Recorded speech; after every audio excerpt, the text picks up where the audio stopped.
Well, to discuss the federal government's plans for paying compensation for the carbon tax and what our future power generation might look like, we crossed to Newcastle just a short time ago to speak to the Minister for Climate Change, Greg Combet. Greg Combet, thanks for joining us. Pleasure, Tony. Now, if you want voters to actually experience what it's like to live with a carbon tax before the next election, time's not on your side. How quickly can you do it? Well, we're aiming to bring the legislation for a carbon price into the Parliament in the third quarter of this year and have the carbon price scheme kick off from the 1st of July next year. So time is certainly tight, but we're working pretty hard to achieve the deadlines. And how important politically are those deadlines? Because you've really got to see this thing up and running before you have an election. Otherwise, how can people judge what kind of impact it's going to have on their lives? Well, there's ample time to do all of the necessary work, but nonetheless, there's a lot to be done. For example, currently the government's in discussions with the energy sector about important issues for a carbon price in electricity generation. We're in discussion with the trade-exposed industries in the economy. Of course, I'm negotiating with the Greens and the Independents in the multi-party committee. We're doing detailed work on household assistance design. And we've got the Productivity Commission doing a report, Treasury modelling being undertaken. So there are a lot of things going on simultaneously, but I'm confident we can draw it together.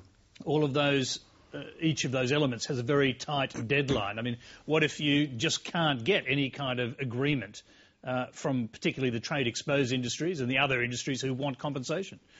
Well, I don't know there's much point speculating about it. We're going to do the hard work that's necessary and do it in the time frame that we've set for ourselves. So I'm not mucking about. I'm getting on with the discussions, and we're certainly in the grips of fairly detailed policy design discussions. And what I announced today at the National Press Club were important further parameters for the design of the carbon price, and particularly in relation to the household assistance component of it. And of course, what we have indicated today is that more than half of the revenue that would be paid by the large polluters in our economy would be dedicated towards assisting households, and that we'll be designing it on the basis that millions of households will be better off and that the assistance would be permanent, and we would provide a priority in allocating assistance to pensioners and low and middle income households. Now, those are really important policy parameters to put into place because they will guide more of the detailed work on the delivery of the household assistance. The opposition says you've already broken a promise there, that originally you promised 100% of the compensation would go to households. Now it's down to just over 50%. Is that true? Oh, that's complete rubbish. We've been making very clear from day one, since the Prime Minister announced this carbon price framework in February, that all of the revenue, every dollar, that was raised by the payment of the carbon price from the large polluters would be used to assist households, to support jobs in the trade-exposed part of the economy in particular, the most affected industries, and to support programs that will get us towards a low-carbon future in our economy. We've been making that point constantly and regularly, so I don't understand that proposition from the opposition. In your speech today, your first argument for Australia taking urgent action to reduce greenhouse emissions was a moral one, that Australia has a responsibility to act. So do you actually see this yourself as a moral issue? Well, the point I was making was that the scientific evidence is clear. We are experiencing warming, and the empirical evidence is in on that front. And the other point that I was making is that Australia is in the top 20 emitters internationally, and that we are in fact the highest emitter of carbon pollution per person amongst all of the advanced economies, meaning that we are higher emitters of carbon pollution per person than the United States, for example. In these circumstances, not only is it is in our long-term economic and national interest to deal with this issue, to retain our competitiveness over time, but also we have a responsibility internationally to play our part in reducing carbon pollution along with other players in the international community. And I was making the point also that Australia is not acting alone. We're not out ahead of the rest of the world. Other countries are taking important steps as well. Is the moral issue of responsibility as important as the economic one? I think they're both very important elements, but within our own economy, this is something in particular I'm concerned about. We've got to undertake important reforms like this to ensure that future generations are able to enjoy ongoing economic prosperity and that our economy remains competitive. As economies internationally adjust and innovate, bring in low emissions technology, further invest in renewable energy, they will develop a competitive advantage over economies that are backward-looking and are not looking to reduce their emissions and innovate in new technologies. We need to be part of that.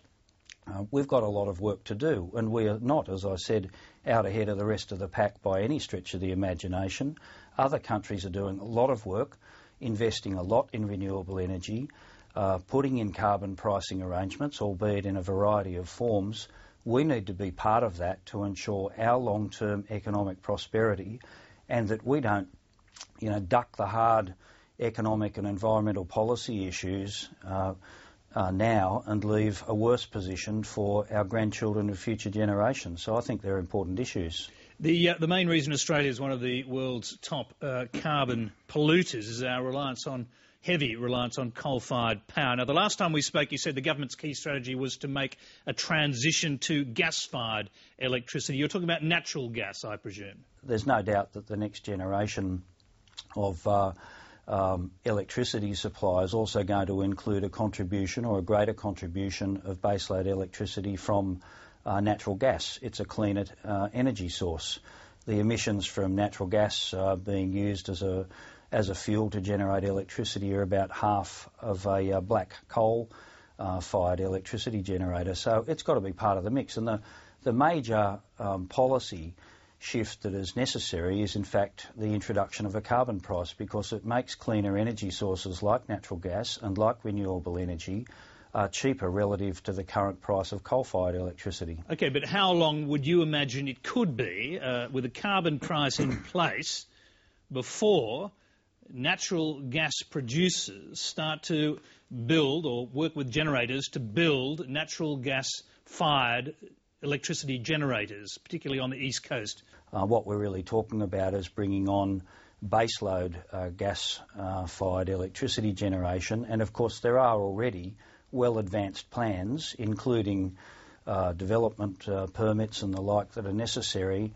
that will allow those investments to be committed. And once a carbon price is in place, of course it's not for the government to determine the timing of those investments, it'll be an issue for the marketplace, but projects are there awaiting investment commitments to be made.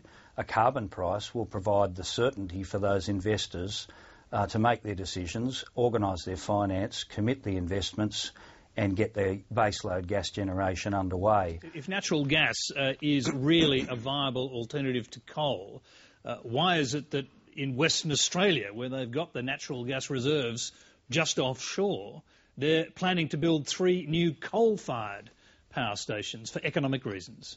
Yeah, well, there are economic reasons for that, and the pricing of domestic gas in Western Australia is a factor in that as well. But there are projects, as I indicated, on the East Coast that are ready to be committed, where various permits have already been sought and where the investments can be made. In their submission to you, the Domestic Gas Alliance says that even a $30 a tonne carbon price will have no impact in shifting energy use from coal to gas other than to increase energy prices. I mean, you'd be aware of this submission, so what's your response to it? Well, there are different views about what prices trigger particular decisions in the industry, but one of the first things a carbon price does is start to bring about changes in the electricity fuel mix, if you like, from lower emissions sources of energy, including black coal-fired generation, providing a greater element of supply of electricity over brown coal, which is more emissions intensive and more sensitive to a carbon price coming in. Other forms of energy, these things will be tested on their economic viability and the level of the carbon price over time, but we're very confident that gas-fired baseload generation will be part of our energy mix in the years to come. But these are the people who want you to shift to natural gas fire. They say that even at $7 wholesale gas prices, natural gas would only be competitive with coal for new baseload power if the carbon price was $90 per tonne. That'll never happen. Well, look, all I can say to you is that in the consultations that I have with the industry, we're discussing a range of carbon price scenarios and the effect that that would have in the industry. All of this will operate in partnership too with the renewable energy target that the government has established to provide 20% of our electricity supply from renewable energy sources by the year 2020. So we are going to see billions of dollars committed in investment to bring on renewable energy supply into our system as well. And ultimately there'll be a wider mix of sources into our electricity system and a reduced level of reliance upon higher emission sources like brown coal over time. The other thing the natural gas companies are worried about is what will happen with the liquid natural gas or LNG gas exporters. And the key question is, have you decided whether or not to treat the LNG exporters and producers as a trade-exposed industry and give them protection from the carbon tax? Oh, well, under in the previous term of government, of course, under the carbon pollution reduction scheme that was proposed then, excuse me, we did treat the LNG industry as a trade-exposed industry, and in fact we put a proposition to the LNG industry based upon what had been developed on the previous occasion to them recently, and discussions are underway with that industry about that proposal, which effectively shielded the LNG industry in relation to what's described as their fugitive emissions to a minimum extent of 50% of their carbon liability. There's been a bit of debate about that in the public fora in recent days, but this is the sort of discussion that the government is involved in with not only LNG but a range of other industries in the trade-exposed sector as well. We're nearly out of time, so I've got to at least jump in to ask you this, because one of the reasons there's discussion about it is because it turns out the LNG industry, because of the immense amount of power it takes to transfer natural gas to liquid natural gas, has become one of the single biggest new CO2 polluters in Australia. So you've got this massive increase in emissions coming from this industry that you're planning to protect. Well, it's also emissions from what are described as fugitive emissions during the extraction of natural gas as well that contribute. And in fact, fugitive emissions from the coal industry and the LNG are our fastest growing area of carbon pollution. So it is important that they play a part in the application of a carbon price, and we're discussing with the industry exactly the effects of the application of the carbon price and the level of assistance that would be available.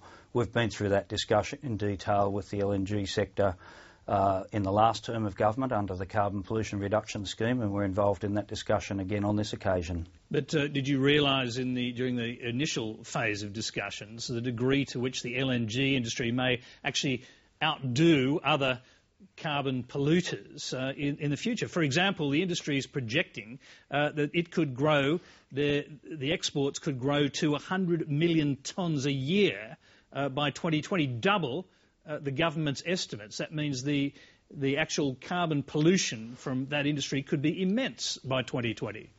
Well, we're very mindful of it, and it's the reason that it needs to be included in a carbon pricing mechanism. I mean, these areas where we've got high growth in our carbon pollution need to be subject to a carbon price to provide the right incentives to abate the level of emissions that they are involved with. I think it's very important that we have the detailed discussions with the LNG industry and the coal industry for that matter, which is also making a continuing and growing contribution to our carbon pollution, about the way in which the price will apply, the dynamics within the industry, the trade exposure that they experience, and the structure of any assistance that is provided from the revenue that the carbon price will generate. Greg Combet, we're out of time. As you say, a longer discussion is required on these issues. No doubt you'll be having those with the industries themselves, but hopefully we'll be able to do that as well as the situation unfolds. Thanks very much. Good, thank you.